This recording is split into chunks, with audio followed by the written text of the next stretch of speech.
Great. Prof, thanks so much for making the time to be part of our symposium.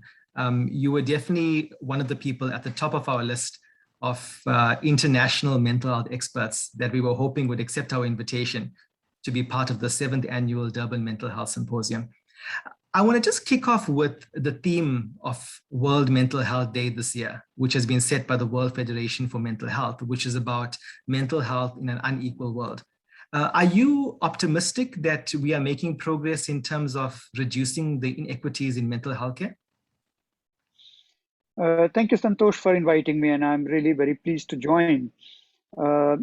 Mental health is an area that really cuts across many dimensions. Obviously, it's part of health, but it has very close connection with a number of social, demographic, and economic variables. And we do know that we live in a world that is highly unequal and to some extent becoming even more unequal. So the threat to mental health is very large. Fortunately, the awareness about the inequality and its impact on mental health is also increasing. I would not be able to say that there is much action on that, but I'm hoping that increased awareness will actually give rise to more action by policymakers, and that will be really great. And the theme for this year's World Mental Health Day, being on inequity, is actually a very good signal that we really need to pay attention to that, because otherwise we will live in a world that is not only highly unequal, but also the mental health disparities are going to increase, which will be a very bad thing to happen. And Prof, you are a professor in the practice of global mental health. And for the benefit of our audience, can you tell us a little bit about what exactly is global mental health? And how does global health play a role in reducing health inequities in the world? Well, global mental health is a relatively recent discipline. You remember that mental health a few decades back was actually equated with psychiatry, which is a medical discipline. But with the efforts of many people, the area has become much more richer and wider and more comprehensive, which is the transition from psychiatry as a medical discipline to mental health as an essential component of our life, our health, and our development. And that is what the global mental health as a concept captures. It also includes the concept of learning from each other. If there is an advancement that is taking place in South Africa, then other countries need to learn from that and see to what extent it is applicable in their setting and vice versa. Finally, global mental health is about populations. We look at the public health importance of mental health and how public policies and public health policies can actually improve mental health for all. So that is the perspective global mental health has. And obviously, it has a very clear connection with living in an unequal world, because those are significant threats to our own mental health and population's mental health. And unless we take care of that, we'll be really failing in our objectives that we have assigned ourselves for global mental health. So it's very timely, it's very appropriate that we are trying to pay attention to that. And I would also add that inclusion of promotion of mental health and well-being as a part of the Sustainable Development Agenda of the United Nations back in 2015 is also a beginning for a very focused concentration on the socio-demographic and economic determinants of mental health and how those are equally important compared to providing care for people who are living with mental disorders. So both are good components of global mental health and both need to be focused upon. And Prof, you mentioned how mental health in the past used to be tied quite strongly to psychiatry, presumably because of the biomedical model. And you yourself have trained as a psychiatrist and you've worked as a psychiatrist. But you spent 20 years at the World Health Organization. And I understand that in June 2018, you then stepped down as the director of the Department for Mental Health and Substance Abuse at the World Health Organization. When you look back at your time at the World Health Organization, do you feel like WHO has made a contribution towards reducing the inequities in global mental health? Well, I was fortunate enough to work for the World Health Organization for more than 20 years. And I had then the opportunity to really work on global mental health from the WHO as a convener, from WHO as a convener of ministries of health and the governments. And that gave me a rare opportunity to really look at the world with countries being at very different points of time and different stage for their mental health, although progressing towards similar objectives, but starting from very different points between the rich and poor, between small and large countries, and with all the regional differences. And I must say that WHO's leadership during those 20 years and subsequently has made a very major difference on the world and how the world looks at mental health and how the countries act upon that. I would like to recall the Mental Health Action Plan that was passed by the World Health Assembly in 2013, which was the first international agreement by the ministries of health exclusively around mental health. Just to imagine that the poorest and the richest countries sat in the same hall and agreed to the same objectives, not only objectives, to the same indicators and targets for global mental health is simply amazing.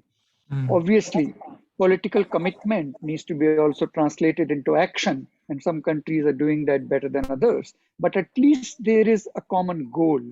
There is at least a common strategy to move forward. And I think those are the kind of things which only an organization like WHO could have done. So yes, I think there is a lot of improvement. There is a lot of at least action and at least a major hope that we will be living in a world where people living with mental disorders will receive the kind of care that they need, and the countries will start having policies which are conducive to promoting mental health as the SDGs have very clearly enunciated.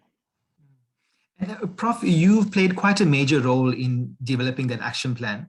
And that action plan was a 2013 to 2020 action plan.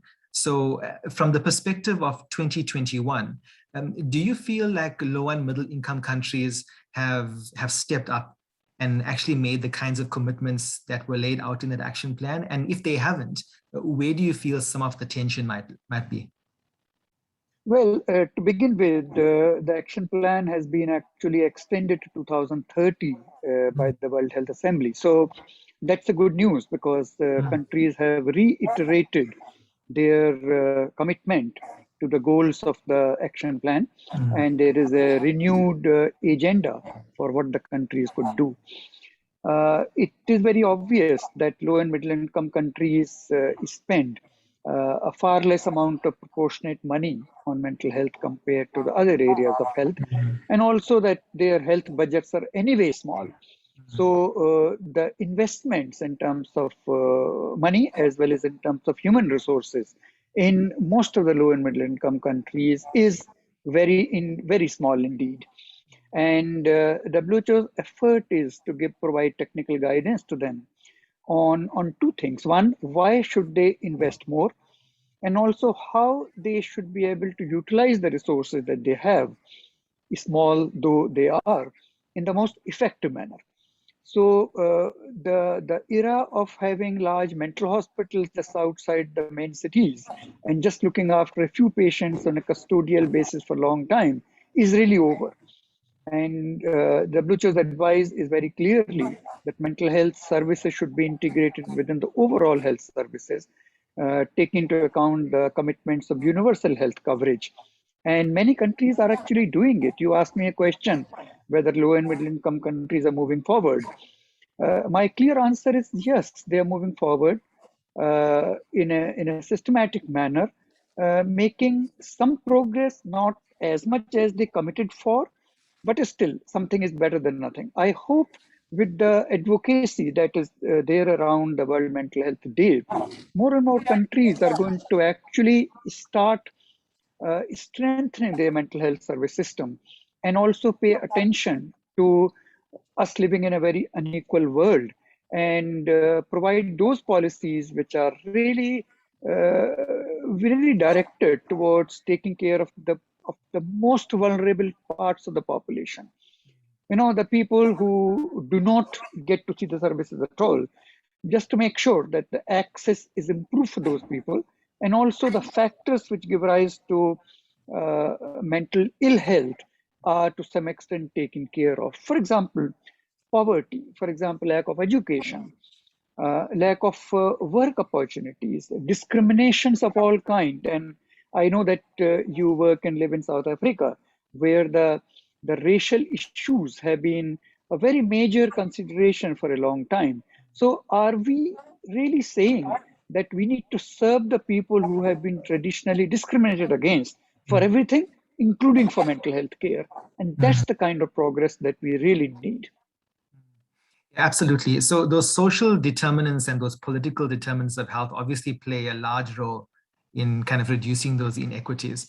And I think, like you mentioned in South Africa, we've got such a troubled history, that, mental health is embedded in almost all of the challenges, that we are trying to tackle all at once. In particular, at the moment, South Africa is trying to pass a national health insurance bill through Parliament, and that'll create a central fund in order to improve universal health coverage in this country. Based on your research and your work around universal health coverage, if you were advising our health sector, I mean, what are some of the biggest lessons that you've learned in your work around how to increase universal mental health coverage in specific countries? Well, mental health should be an integral part of universal health coverage. And as I was saying earlier, integration of mental health care within the overall health care is absolutely the key. So we are not living in times where specialized mental health care should be available on a segregated basis. We are living in a time where mental health care has to be included and integrated at all levels of healthcare, starting from very basic primary care to the highly specialized care. And if that is the objective of the mental health policy within South Africa, which I know it is, it has been stated by the Ministry of Health that integration is really the key principle for mental health care, then the insurance strategy must follow that. And it should be really opening up the door for financing of mental health care integrated within the healthcare all along the spectrum, from the lowest to the highest level. And if that is done, then this will really solve a very major challenge to access to mental health care, because it will be there for the people to the nearest healthcare center. And that will involve training to people, the doctors and nurses and other health professionals, in identifying common mental disorders and treating them. And WHO's work has very clearly demonstrated that all of this is possible, of course, with some training and some supervision. And if the financing mechanisms can take care of that as a part of the state's endeavor, that will really be a huge step forward. So I hope those are the considerations with the insurance strategy is moving forward with.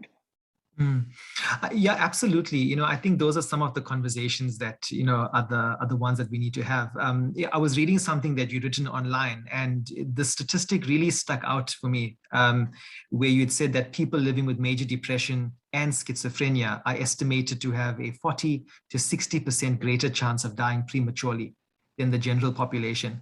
And, just a stat like that seems to be something that would make any politician or health minister, kind of stand up and take notice of how important it is to finance mental health at a much greater cost than they're currently doing at the moment. But it does seem like politicians, especially in countries that often hold the purse strings to mental health are quite slow to get onto the kind of mental health bandwagon, if I could put it that way. What are some of the strategies that you've used to convince governments in particular countries that don't see the reason to invest in mental health to actually allocate a greater proportion of their health budget towards that? Well, thank you for quoting those kind of statistics, which are, of course, very useful for convincing the policymakers to invest more in mental health.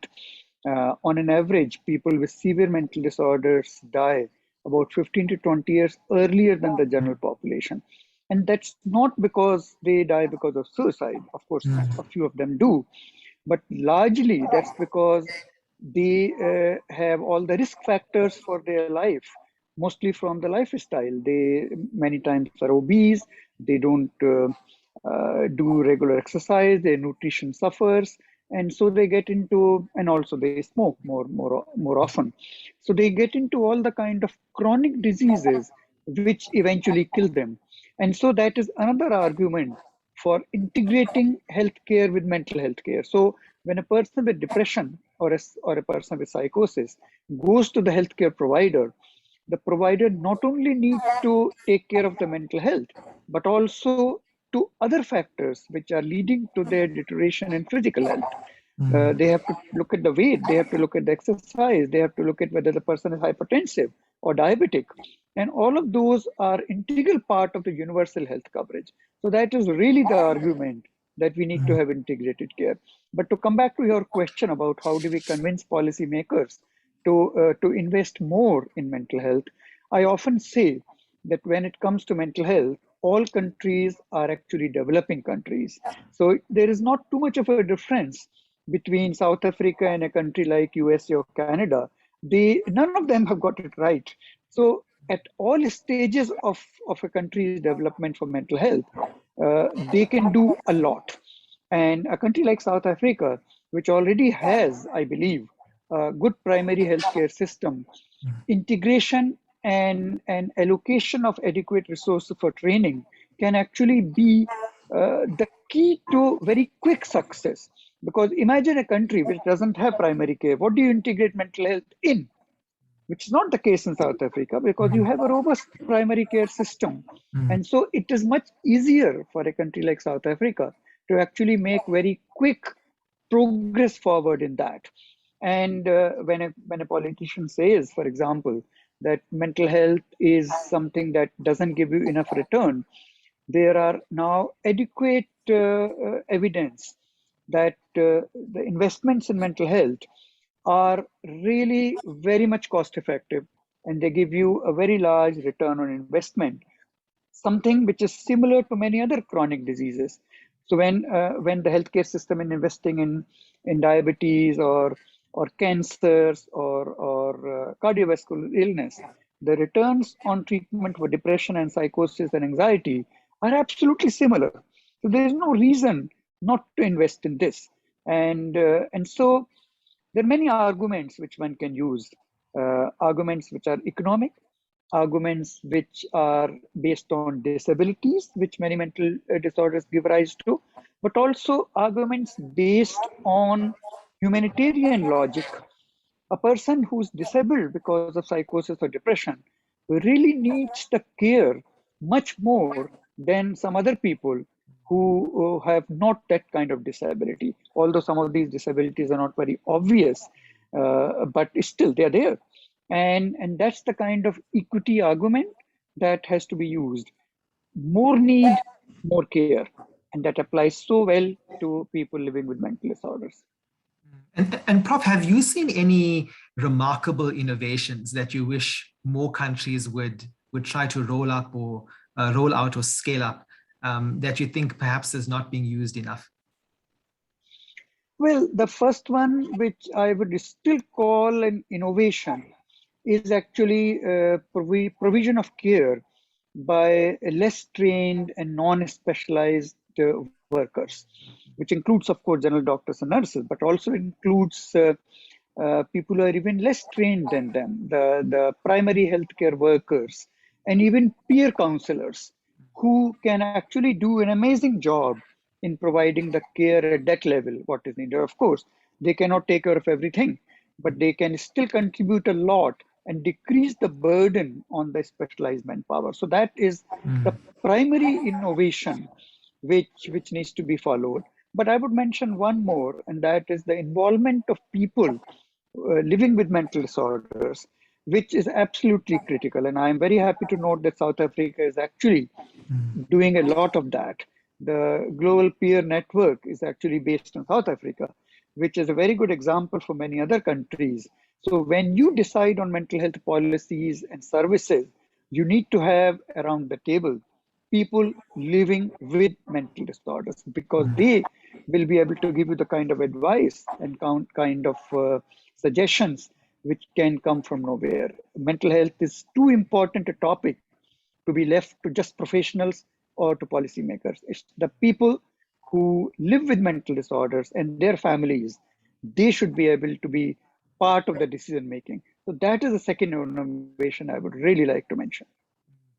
Thanks, Prof. I mean, I think both those innovations, I think, speak quite a lot, even to me personally, because, I've been very passionate about kind of task sharing around setting up peer-led support groups, in KwaZulu-Natal, where I'm based, and training ordinary people who live with mental health problems to run their own support groups in their communities.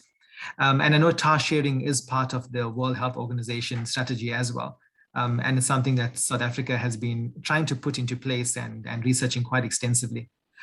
When you look into the next 10 years, if you could gaze into your crystal ball, what are the kinds of conversations that you are hoping we'll be having about mental health in the future, if we were having this conversation in, say, 2031? Thank you for asking that question. I'm not even sure whether I'll be alive or professionally active in 10 years' time. But I see a lot of optimism around, and especially with the COVID-19 pandemic, which obviously is a very major threat to health of many people, and many people have suffered and also lost their lives because of that. But certainly the conversation around mental health has become much more widespread, and it's being talked about in the media, including social media, and a lot more people have become now aware about the mental health issues. It has, in a way, transitioned from something about a few people who have a mental disorder to all of us, which is a very positive development. I hope that conversation will actually lead the way into more action and more investments.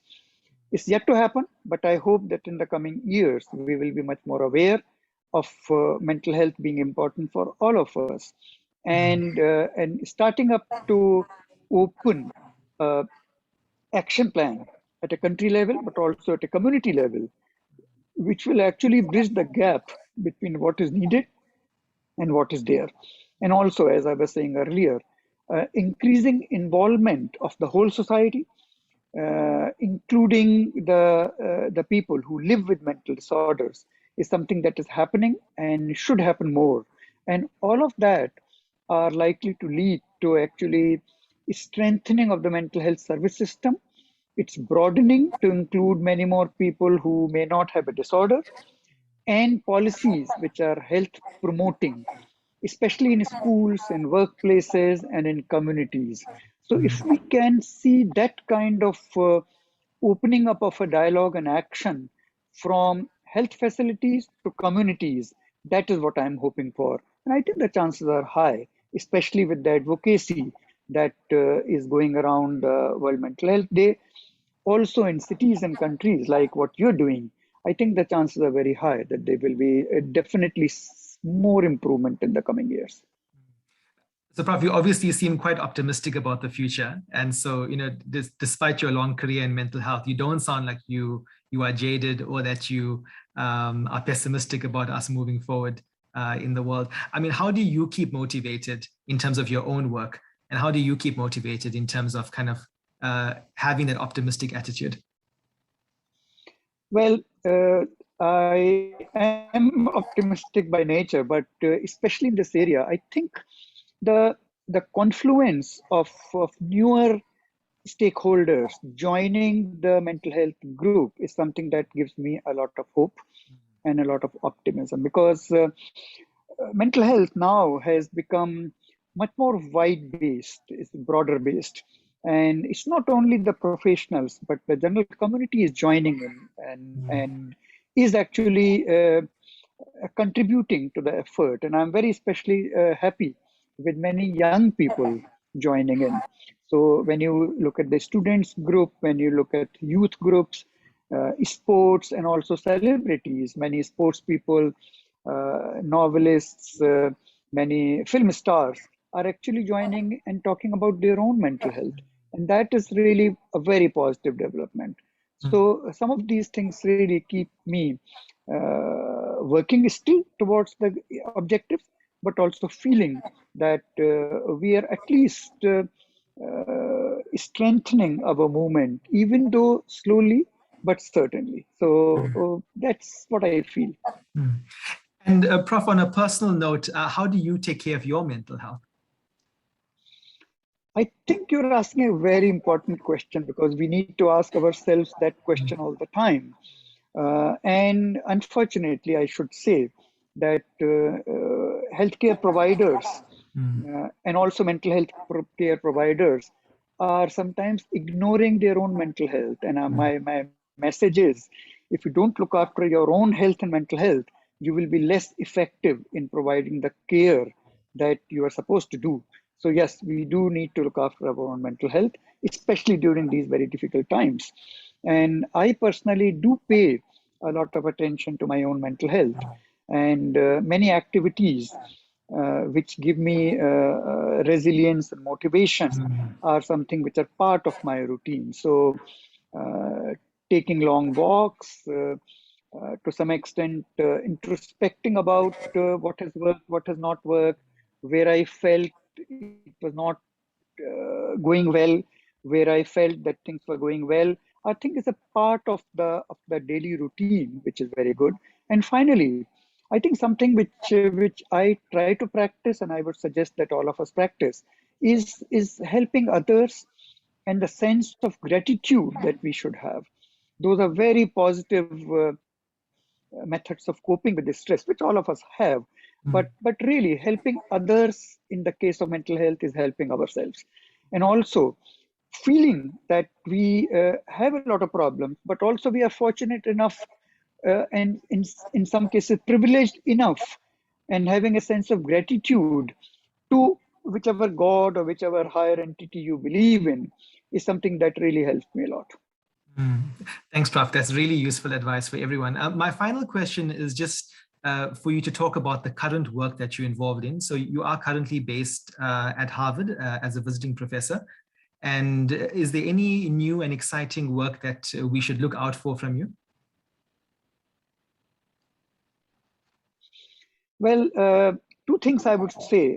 One is that today, actually, United for Global Mental Health has published a report on suicide prevention, especially focusing on the decriminalization of suicide, which 20 countries are still having laws against people who attempted suicide in a legal way, and that is something which is very sad and very harmful.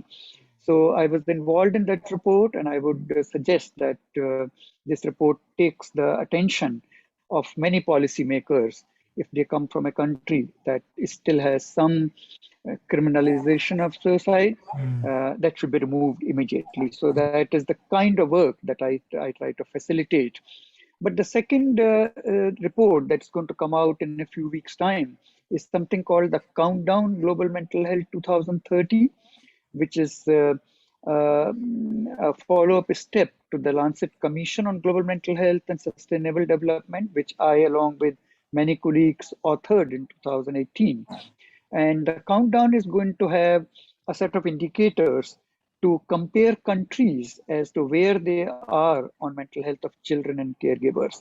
And that's the kind of evidence base that we need to track progress future and also to compare across countries.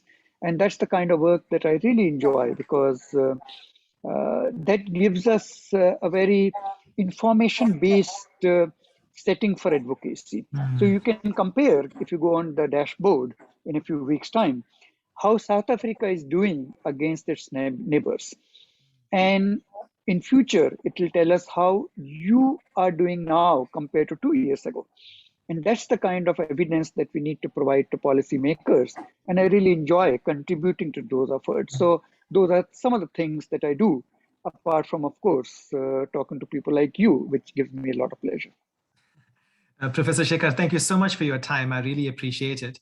I've learned so much just in this short 30-minute interview, but I hope that this is the first of many future engagements with you. Thank you very much, Santosh, for inviting me. It has been a pleasure.